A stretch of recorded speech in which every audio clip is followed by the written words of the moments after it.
엔캐리 청산된 무서운 게 터질 겁니다. 일단 엔캐리라는 것, 이것부터 먼저 생각을 해볼 필요가 있겠죠. 엔캐리는요, 일본의 엔화를 말하는 거고요. 캐리니까 엔화를 빌려서 다른 나라 자산에 투자하는 것을 말합니다. 일반적으로는 엔캐리 자금할 때는 아주 금리가 싼 일본 자금을 빌려서 주식을 사든 부동산을 사든 채권을 사든 금을 사는 일을 엔캐리 트레이드라고 합니다. 트레이드는 거래라는 의미니까요. 그런데 이 엔캐리 자금이요, 엄청납니다. 한번 보실래요? 어느 정도인지. 여러분 보세요. 3년 새 엔캐리 자금 증가율 47.1%입니다. 엄청나게 많이 투자했죠. 많은 투자자들이 일본 돈을 빌려서 시장에다 투자했다는 뜻입니다. 이건 말입니다. 저는 어마어마한 충격으로 다가갈 수도 있다고 생각을 합니다. 한번 보실래요? 지금 보시는 것처럼 2020년 935조 엔이었습니다. 93억 5천억 엔이었습니다. 93억, 이게 내용이 잘못됐습니다. 죄송합니다. 93조 5천억 엔이었습니다. 93조 5천억 엔. 그런데 이게 말입니다. 2023년에는요 137조 5천억 엔입니다. 어마어마하죠. 3년 새에 47.1%가 늘어났습니다. 무려 말입니다. 늘어난 금액이 44조 엔입니다. 44조 엔. 야, 이거 진짜 장난 아니죠, 여러분. 진짜 장난 아닙니다. 예, 진짜 장난 아닙니다. 이게 이렇게까지 늘어날 거라고 아마 상상도 못했을 겁니다. 그런데 여러분, 더 무서운 게 있어요. 더 무서운 게. 무슨 더 무서운 게 있느냐? 2021년과 2022년을 보세요. 2021년에 엔캐리 자금, 엔화를 빌려서 투자한 자금이 86조 6천억 엔이었습니다. 86조 6천억 엔. 그런데 2022년에는요 131조 6천억 엔입니다. 그러면 48.5%가 늘어났다는 건가요? 이게 어마어마하게 늘어난 겁니다. 이거 어떻게 생각하면 엄청난 충격입니다. 여러분 생각을 해보자고요. 일본이 금리를 안 올렸으면 모르겠으나 지금 일본이 말입니다. 금리를 올렸습니다. 마이너스 0.1%에서요. 금리를 0%에서 플러스 0.1%까지 올렸습니다. 이것은 어떻게 생각하면 일본 돈을 빌려서 부동산에 투자했던, 주식에 투자했던, 채권에 투자했던, 금에 투자했던, 비트코인에 투자했던, 이거 이자가 올라간다는 뜻이 되겠죠. 이자가 올라간다는 뜻. 그런데 그 이자가 지금 말입니다. 엔캐리 자금이 늘어난 만큼 이자가 늘어났다는 뜻이 됩니다. 이거 부담 안 될까요? 저는 부담이 당연히 되고요.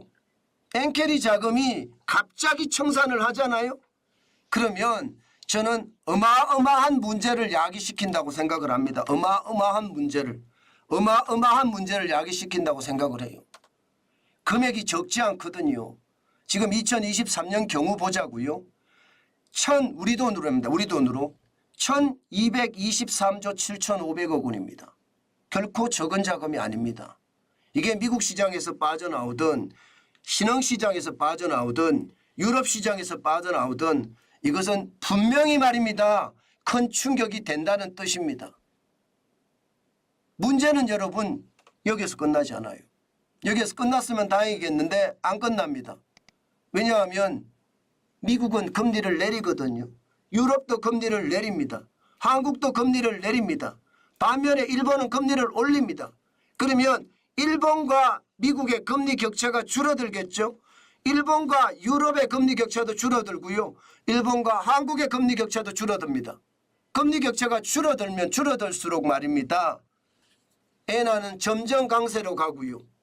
달러는 약세, 유로화도 약세, 원화도 약세로 가게 됩니다. 이것은 어떻게 생각하면 엔캐리 자금의 청산이 훨씬 더 빨라진다는 이야기예요.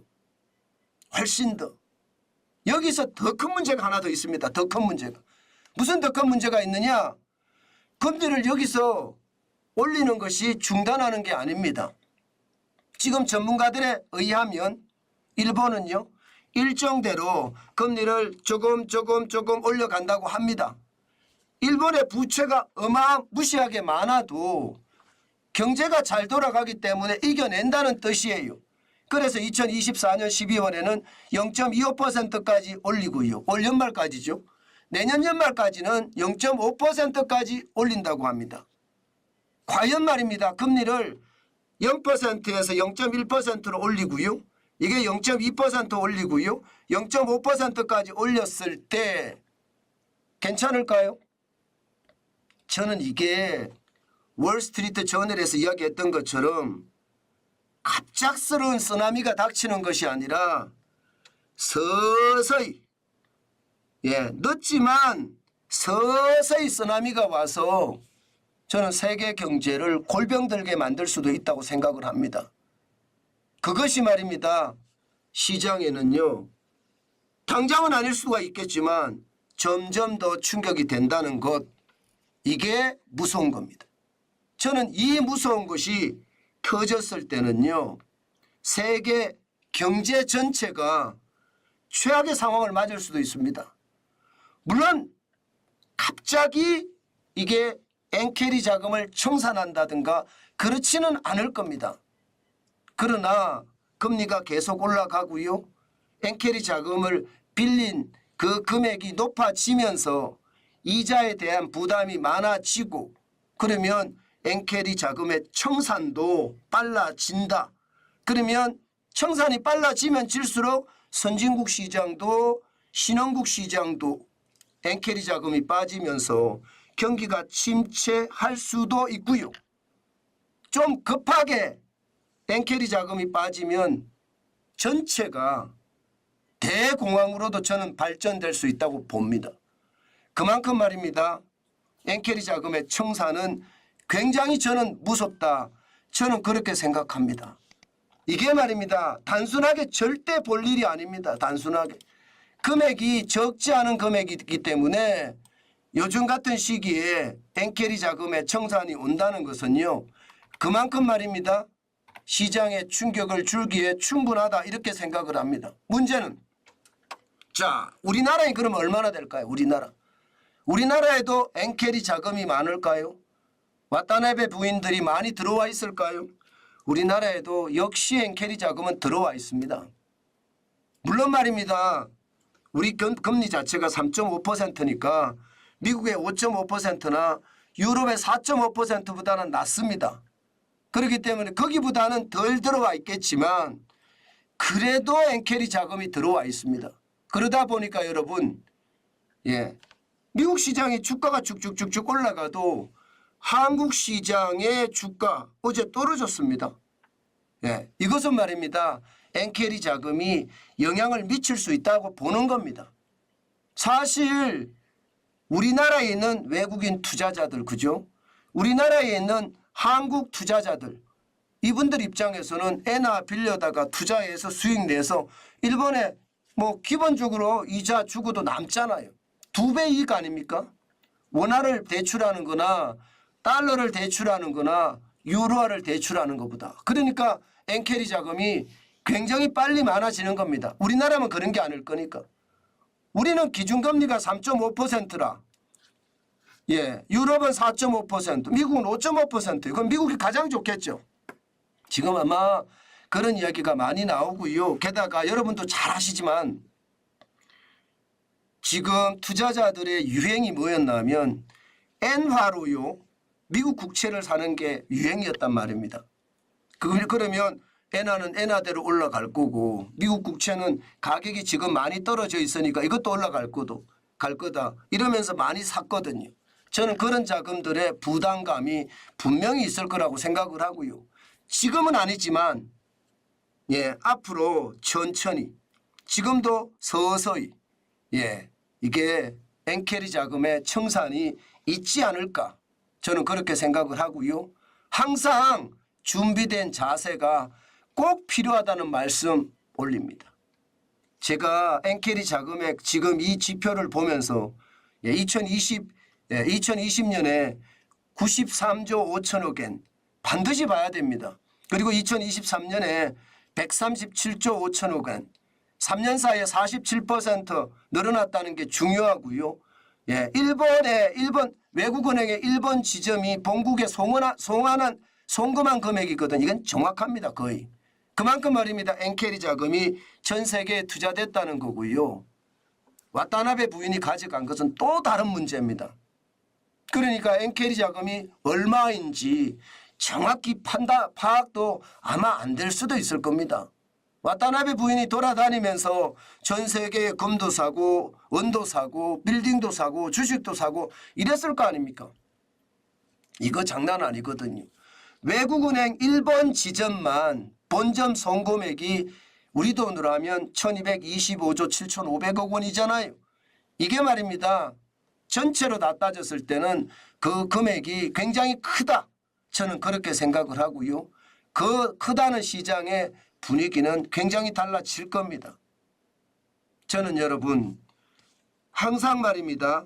엔캐리 자금이 갑자기 청산하는 것에 대한 대비 반드시 해야 된다고 생각을 하고요. 특히 말입니다. 제가 여러분들에게 꼭 드릴 말씀은 그거예요. 저는 일본이 금리를 올린 게 대격변이라고 생각을 합니다. 일본은 그동안 2016년부터 8년 동안 마이너스 금리였습니다. 마이너스 0.1%였어요. 그런데 이 금리를 0%에서 0.1%까지 올렸단 말입니다. 게다가 앞으로 계속 올린다고 한단 말입니다. 이것은 세계 금융시장의 시각 변동이 터졌다. 저는 이렇게 봐야 된다고 봅니다. 지금 당장은요. 그렇게 안 느껴질 수가 있습니다. 그동안 올린다 언론에서 계속 뻔뻔질을 했고요. 또 일본에서도 올리는 것은 기정사실화하면서 시장의 분위기를 만들어갔기 때문에 우리가 느끼는 것이 굉장히 약할 수 있습니다.